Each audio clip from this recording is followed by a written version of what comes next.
Bienvenidos a Bnei Noyaj Academy. Yo soy Rabino Tubia. Vamos a empezar a estudiar un concepto global que se aplica a todos los preceptos de Bnei Noyaj. Ya sabemos que hay 7 preceptos. Algunos de ellos ya los explicamos bastante en detalle, pero son como 7 conjuntos que contienen a su vez en su interior montones de detalles y vueltas y idas, etcétera, etcétera. Lo que vamos a estudiar ahora es el concepto de la responsabilidad que tienen Bnei Noyaj frente a esos preceptos, como algo global, como algo general que se aplica a todos los preceptos, sin diferencia. ¿Qué significa responsabilidad? ¿Desde qué momento de la vida la persona está obligada a cumplir esos preceptos? ¿Y cuál es su responsabilidad en términos de si lo hizo a propósito o sin querer? ¿Cuál es el castigo que se aplica por esos preceptos? Si se aplica efectivamente ese castigo o no. Muy bien. Esto es algo, como dijimos recién, se aplica en general a todos los preceptos. No vamos a estudiar sobre un precepto en particular, sino algo que tiene que ver con todos los preceptos. Muy bien, vamos a comenzar. El castigo, así explican nuestros sabios, por transgredir alguno de los 7 preceptos de Bnei Noyaj es la pena de muerte. ¿Qué significaba la pena de muerte? Que a la persona le cortaban la cabeza y a otra cosa. Punto. ¿Se aplica hoy en día la pena de muerte? La respuesta es no. Y es un no gigante, enorme. ¿Por qué no se aplica la pena de muerte?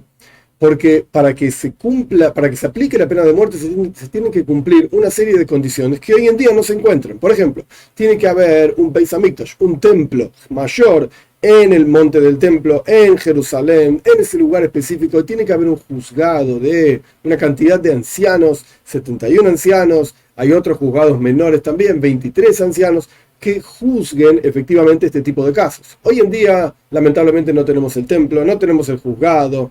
El pueblo de Israel tampoco está en el gobierno y control de la tierra de Israel con la monarquía del rey David, o sea, un descendiente del rey David, etc. No tenemos esto. Entonces, no se aplica de ninguna manera terrenal el concepto de la pena de muerte. Podemos discutir si se aplica en términos espirituales. ¿Qué significa la muerte espiritual? Pues que la persona no siente vida en el mundo espiritual. Justamente, cuando la persona está como, entre comillas, como muerto. Un ejemplo que se trae en el pensamiento jasídico de esta idea del muerto es el intelecto. El intelecto es algo frío, calculador. Una persona muerta, Dios libre y guarde, también está fría, por así decir. No tiene vitalidad, etc. Cuando una persona no siente vitalidad en la conexión con Dios, en la oración a Dios, en la observancia de los preceptos que le corresponden observar, está como, entre comillas, muerto. El corazón se pone duro como una piedra, la persona no puede sentir amor a Dios, el intelecto mismo se pone duro como una piedra y la persona no es capaz de comprender asuntos espirituales, aquello que está más allá, por así decir, de lo que los ojos de carne y hueso ven, que es la comida, la bebida, etcétera, etcétera. Esto es una especie de aplicación de la pena de muerte que, de vuelta, terrenalmente hablando, físicamente hablando, no se aplica hoy en día. Pero, ¿para qué sirve hablar de este tema?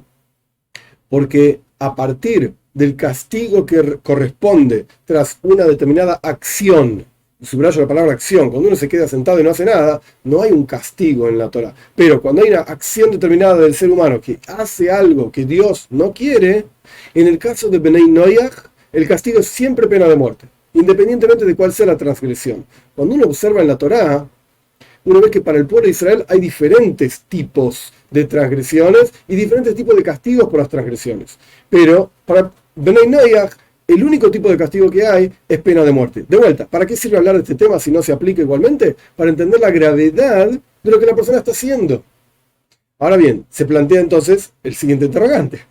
¿Por qué para Bnei Noyaj el único tipo de castigo que hay es pena de muerte, y para judíos hay diferentes tipos de castigos, como por ejemplo devolver o latigazos, que hoy en día tampoco se aplican estos castigos? La respuesta es muy interesante, muy simple. La misión del judío, ¿cuál es? Revelar la presencia de Dios aquí abajo en el mundo, en términos concretos, trayendo a Moshiach, etc. ¿Cómo se hace esto? Observando los preceptos. ¿Cuál es la misión de Bnei Noyaj en general? Generar un mundo en donde el pueblo de Israel efectivamente pueda cumplir sus preceptos y revelar la presencia de Dios, para que venga Moshiach para todos, el enviado, el Mesías, y qué sé yo. ¿Cómo tiene que ser ese mundo? Un mundo con justicia, un mundo con equidad, un mundo con ética, un mundo civilizado donde la gente pueda vivir en paz, etc. De manera tal que nos podamos dedicar, los judíos, a la observancia de los preceptos. ¿Para qué? Para traer la presencia de Dios para todo el mundo.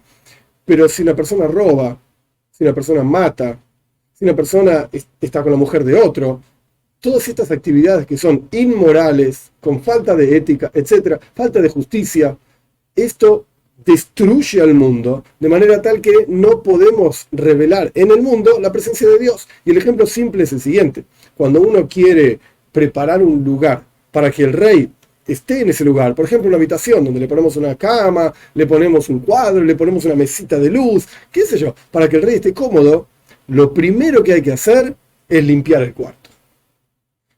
Ingresamos a un lugar, decimos, esto es un desastre. Bueno, primero que nada hay que limpiar. Una vez que está limpio el lugar, hay que poner los muebles que corresponden. Una vez que están los muebles que corresponden, puede entrar el rey.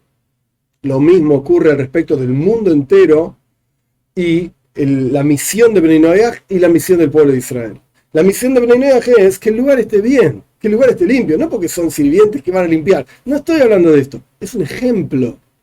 Cuando el lugar, el mundo está, entre comillas, limpio, ético, moral, está bien, porque la sociedad que generaron Bnei Noach a través de su observancia de los 7 preceptos es como corresponde, entonces ahí podemos poner los muebles, ahí puede entrar el rey. Este es el trabajo del pueblo de Israel, poner los muebles a través de los preceptos, la observancia de los preceptos, y esto hace que entre el rey y esté cómodo en su lugar. Y esto es en general la razón por la cual Dios creó el universo entero. Dios quiso tener una morada aquí abajo en este mundo y que sea el ser humano el que transforme este mundo en un lugar en donde Dios se sienta cómodo en su propia casa. Por eso, el castigo de Bnei Noach, cuando van contra la ética, la moral, etc., está yendo contra su propia existencia, su propia razón de ser, que era generar un mundo moral y ético. Pues entonces el castigo que la Torá propone es pena de muerte. Ya está. No hay más nada que hacer con esta persona. Está yendo contra su propia razón de ser. En el caso del pueblo de Israel es diferente. La persona puede cambiar sus actitudes y continuar agregando muebles, entre comillas, al lugar para que el rey entre y se sienta cómodo.